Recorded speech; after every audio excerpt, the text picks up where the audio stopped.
Ganesh Chaturthi comes at the end of the monsoon season in India. During this period, the Pitta or the heat is aggravated in the body.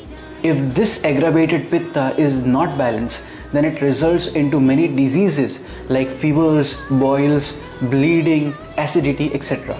To balance this aggravated Pitta, Ayurveda recommends Madhur Ras or the sweet taste. Pitta is made up of fire and water element, and sweet is made up of earth and water element, which counters the Pitta. Now Ganesha is the lord of the earth element, who in one hand holds a Modak, which is a sweet. Now during the Ganesh festival, Modak is widely consumed, and consuming the Modak balances the Pitta. Not just this, Ganesh also holds Durva grass in one of his hands. Durva is sheath in nature or cold in nature, and in Ayurveda it is used as a medicine to counter Pitta.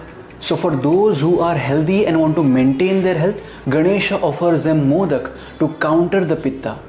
And for those who are sick and want to heal, Ganesha offers them Durva as medicine to balance their aggravated Pitta. So isn't this amazing that just by following the Ganesh festival in the traditional way, a person can protect oneself from diseases caused due to seasonal changes?